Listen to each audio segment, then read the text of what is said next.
समुंदर की लहरों के नीचे आज भी एक पूरी नगरी सो रही है। कहते हैं वही है भगवान श्री कृष्ण की नगरी द्वारका। हेलो गाइस, मैं हूं आपका दोस्त शौर्य और मैं आ गया हूं श्री कृष्ण की नगरी द्वारका। और आज आपको घुमाने वाला हूं पूरा द्वारका। सबसे पहले दर्शन करेंगे श्री कृष्ण के द्वारकाधीश मंदिर के, उसके बाद जाएंगे वैद्य द्वारका और फिर जाएंगे नागेश्वर ज्योतिर्लिंग। आप जानते ही होंगे कि मथुरा के बाद श्री कृष्ण ने द्वारका नगरी बसाई थी और मैं वहीं पर आया हूँ।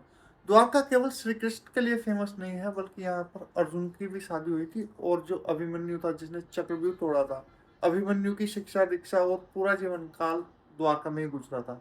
मैं रुका हुआ हूँ यहाँ पर होटल दक्ष में और यहाँ मुझे मिल गया था 3000 रुपए में रूम। और रूम जो है बहुत शानदार है, आप देख सकते हैं, ये देखिए एकदम शानदार रूम है। और इसके बाहर का जो नज़ारा है ना वो और भी शानदार है, मैं भी आपको दिखाता हूँ।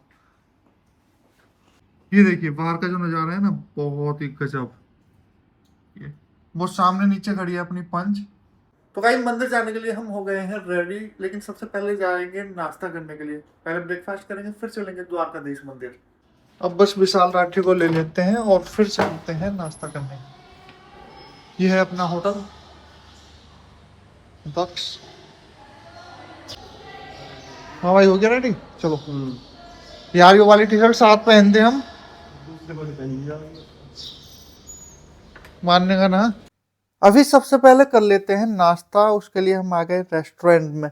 और भाई पूरा दिन घूमना है, पूरा द्वारका देखना है, तो सबसे पहले नाश्ता कर लेते हैं। और यहाँ नाश्ते की एक और ख़ास बात है कि यहाँ आप गुजरात के अंदर कहीं भी खाना वगैरह खाएंगे ना तो उसमें मीठापन होता है। ये ज़्यादातर खाने को मीठा बनाते हैं, तो आप अपने हिसाब से खाना। और यहाँ का ढोकला जरूर टेस्ट करना, बहुत शानदार बनाते हैं। और भाई मैंने पोहा भी लिया ना, तो इसमें भी थोड़ा मीठा टेस्ट है। तो अब हम हैं बिल्कुल रेडी द्वारकाधीश जाने के लिए और हमारी भूरी भी है तैयार। गाड़ी काले रंग की है पर नाम भूरी है।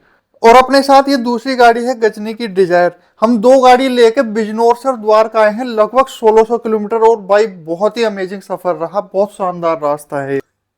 और ये सामने है द्वारावती मोक्ष द्वार। ये जो गाड़ियां खड़ी हैं ये सब द्वारकाधीश दर्शन के लिए जा रहे हैं। और यहाँ पार्किंग है लेफ्ट और राइट साइड दोनों में।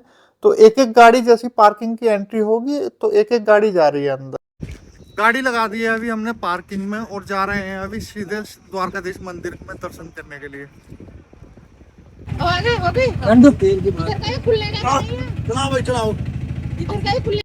हमारे लेफ्ट साइड में जो नदी बह रही है ये है गोमती नदी। और ये यहाँ अरब सागर में जाकर मिल जाती है, यहीं पर इसका विलय होता है। और ठीक सामने जो आप ऊंची चोटी देख रहे हैं ये है द्वारकाधीश मंदिर।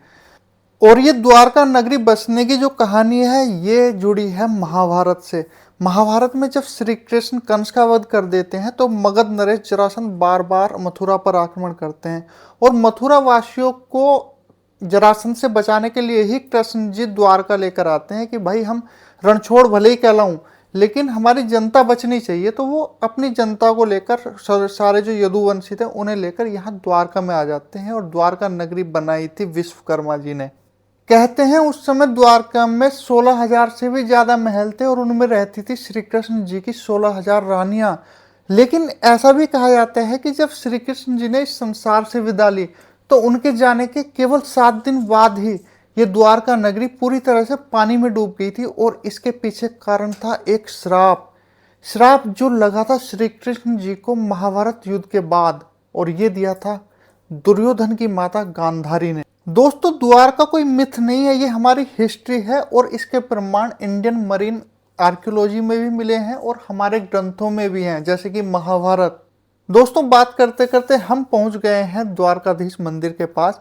इसे जगत मंदिर भी बोलते हैं, लेकिन जो पूरी दुनिया जानती है वो इसे द्वारकाधीश मंदिर के लिए जानती है। और इसे बनवाया था श्री कृष्ण जी के प्रपौत्र वज्रनाभ ने। और हम यहाँ पर बहुत ही सही समय पर आए हैं। मंदिर का ध्वज बदला जा रहा है। ये 52 गज ऊंचा जो शिखर है वो है और इसमें हर रोज 5 बार इसका ध्वज बदला जाता है। और ये हम लाइव देख रहे हैं तो भाई बहुत ही अमेजिंग फीलिंग है, इससे बेहतर यहाँ कुछ भी नहीं है। अभी हम अंदर जा रहे हैं द्वारकाधीश के दर्शन करने के लिए और अंदर भाई कैमरा अलाउ नहीं है तो हम रख के जा रहे हैं। अभी हम द्वारकाधीश जी के दर्शन करके आ रहे हैं और भाई क्या जगह है, मतलब 72 पिलर की नक्काशी के साथ उस जमाने में क्या ही मंदिर बनाया है। और सबसे अच्छी बात, मंदिर में जाने और आने के लिए दो गेट हैं। जिस मंदिर से जाते हैं उसे स्वर्ग द्वार कहते हैं और जिससे वापस आते हैं उसे कहते हैं मोक्ष द्वार। और अभी हम जा रहे हैं यहाँ समुद्र के किनारे, और ये बराबर में हमारे लेफ्ट साइड है गोमती नदी, जो यहाँ सामने समुद्र से मिलती है। और सेफ्टी की दृष्टि से यहाँ पर रस्सी भी बांध रखी है कि भाई आपको नहाना है तो इससे पहले ही ना हो, आगे खतरा हो सकता है। और एक और खास बात है कि भागवत पुराण के अनुसार ये जो गोमती नदी है इसे महर्षि वशिष्ठ की पुत्री कहा जाता है, जो यहाँ अरब सागर में आके मिलती है। इसी जगह को गोमती संगम कहते हैं। और खास बात यह है कि भाई एक तरफ से तो आ रहा है मीठा पानी और ये सामने है खारा पानी, और पीछे द्वारकाधीश मंदिर और सामने अनंत सागर। तो इसी जगह को बोलते हैं मोक्ष का द्वार।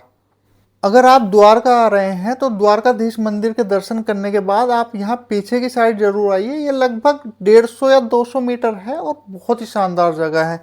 आप यहाँ पर 15-20 मिनट तो आराम से ऐसे ही बैठ रहेंगे कि क्या शानदार जगह है। और पानी की आवाज़, ओहो।